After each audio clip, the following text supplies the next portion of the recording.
मध्य प्रदेश में विधानसभा चुनाव से पहले ही बीजेपी को झटके पे झटका मिल रहा है। बीजेपी का कोई दांव सही नहीं पड़ रहा है। बीजेपी ने कांग्रेस की सरकार को अपदस्थ करके विधायकों को इधर से उधर रिशफल करवाकर ज्योतिरादित्य सिंधिया के कंधे पर बंदूक रखकर कांग्रेस की सरकार गिराकर अपनी सरकार तो बना ली, लेकिन सरकार को चलाना कैसे है ये शायद बीजेपी समझ नहीं पा रही है। बीजेपी के भीतर असंतोष है और शायद ज्योतिरादित्य सिंधिया, जिनको बीजेपी बड़े अरमान के साथ पार्टी में लेकर आई थी, उनकी वजह से कई और विधायक और मंत्री पार्टी से इस्तीफा देकर अब कांग्रेस की तरफ बढ़ चले हैं। कांग्रेस की तरफ जाने वाले बीजेपी के विधायकों की संख्या लगातार बढ़ रही है। तो क्या मध्य प्रदेश में अब कर्नाटक का इतिहास दोहराया जाएगा? कर्नाटक विधानसभा चुनाव से पहले जो बीजेपी की भगदड़ थी वही अब मध्य प्रदेश में देखने को मिलेगी और नतीजे क्या उसी तरह से होंगे कि बीजेपी सत्ता से बाहर होगी और मध्य प्रदेश में कांग्रेस की सरकार होगी? क्योंकि जिस नेता को लेकर बीजेपी इतनी आश्वस्त थी कि कांग्रेस धराशायी हो जाएगी, कांग्रेस का नामो निशान खत्म हो जाएगा, वो ज्योतिरादित्य सिंधिया वजह बन रहे हैं बीजेपी से विधायकों की बगावत का। बोलता हिंदुस्तान पर मैं हूं आपके साथ फिर शाकिर अली। मध्य प्रदेश के शिवपुरी जिले के कोलारस विधानसभा से बीजेपी के विधायक वीरेंद्र रघुवंशी ने पार्टी से इस्तीफा दिया। इस्तीफे में उन्होंने आरोप लगाया कि पार्टी में उन्हें नजरअंदाज किया जा रहा है। बीजेपी विधायक ने कहा कि उन्होंने पिछले 3 से 5 सालों में अपना दर्द मुख्यमंत्री शिवराज सिंह चौहान, बीजेपी की टॉप लीडरशिप को बताया, लेकिन कहीं सुनवाई नहीं हुई।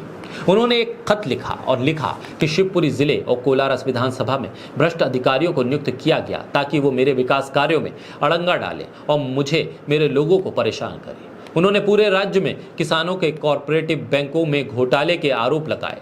इसमें शिवपुरी जिले में किसानों के खाते की जमा राशि में सेंध लगाने के आरोप भी शामिल हैं। हालांकि उन्होंने ये नहीं बताया कि वो किस पार्टी में जा सकते हैं, लेकिन सुर तो यही बता रहे हैं कि आने वाले दिनों वो कांग्रेस का रुख करेंगे। कांग्रेस में वो जाएंगे या नहीं जाएंगे ये तो आने वाले वक्त में पता चलेगा, लेकिन जिस तरह से इस पूरे मामले में उन्होंने सरकार को कटघरे में खड़ा किया है वो खासा अहम है। इंडियन एक्सप्रेस के मुताबिक वीरेंद्र रघुवंशी ने पार्टी को लिखे अपने इस्तीफे में केंद्रीय मंत्री ज्योतिरादित्य सिंधिया पर हमला बोला है। साथ ही उन्होंने भारतीय जनता पार्टी सरकार पर आरोप लगाया है। उन्होंने लिखा है कि किसान ऋण माफी के मुद्दे पर सिंधिया ने वादा किया मगर इस बारे में कोई जरूरी कदम नहीं उठाया।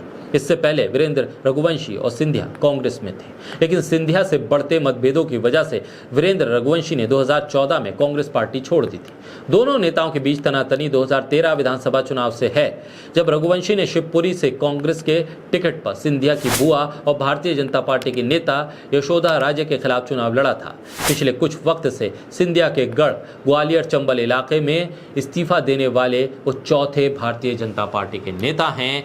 यानी कि ज्योतिरादित्य सिंधिया को लेकर बीजेपी जितना खुश थी, बीजेपी जितना आश्वस्त थी और बीजेपी को लग रहा था कि सिंधिया को ले लिया मानो पूरी कांग्रेस को खत्म कर दिया, अब बीजेपी का ये भ्रम शायद टूट जाए। लेकिन ये भ्रम टूटने से पहले पहले बीजेपी को बहुत बड़ा नुकसान हो चुका होगा।